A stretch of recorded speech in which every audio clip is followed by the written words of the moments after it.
Can't stop thinking about love. Oh, come on, come on. If you get that reference, we can be friends. So I was really happy with the way that the last video was being received, regarding about the need to always constantly come out to people, because it's not as simple as just being out and proud to everybody. There are people that are going to give you a hard time, and you don't have to put yourself through that hard time. And so from that video, I started thinking about the idea of just the concept of having to pick your battles. We hear this phrase a lot in terms of, like mental health, sexism in the workplace or with friends, racism, if someone's talking about an issue that you are a little bit more knowledgeable about, and they might be hurting people or talking about something in a very ignorant way. And as I discussed before with coming out, just regular everyday stuff, like if you're being disrespected in some way or being belittled for who you are. Like the term picking your battles, it can be applied to a lot of situations. At whatever age, whatever color you are, whatever gender you identify with or don't identify with. I hear all the time, and I tell people all the time, this concept of picking your battles. It's supposed to be like a form of self-care, because you would not have any time in the day to do anything for yourself if all you did was just called out all of the stupid, idiotic people in the world. Because there are a lot of stupid, idiotic people out there in the world. Trust me, I have seen a lot of them in the comment section. And I'm not just talking about mine. I'm talking about just in the internet in general. Reddit, YouTube, Facebook. The concept just boils down to this idea that, you have a limited set of energy that you have every day, and that obviously varies depending on like what level of minority you are in terms of race, gender, and sexuality. Like I said, you can't just use that energy to tell people off all the time. You have to use that energy to make a living, keep yourself alive, to socialize with your friends, to like be a person and not always have to be worrying about these things constantly, because you would be driven insane, trust me. It's a very, very important concept that I take very seriously, and I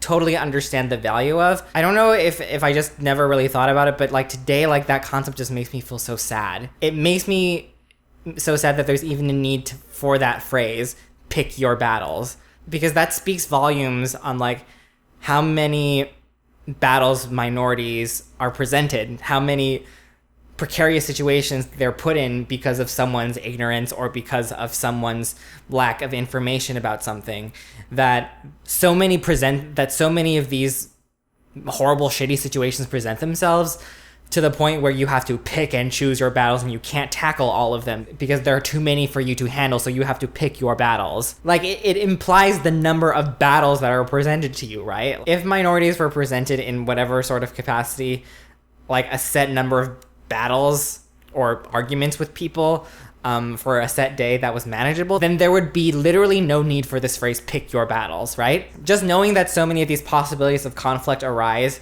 for not just me, but everybody who's not straight, white, and cis, it makes me really sad that this is the world that we live in. And it makes me really sad that even though I know that this phrase is necessary, and I know that that is important because I tell it to myself every day, it just makes me sad because it implies to me how little humans can understand each other, and how little willingness there is in this day and age of especially the internet, and how everything, again, is supposed to be oversimplified.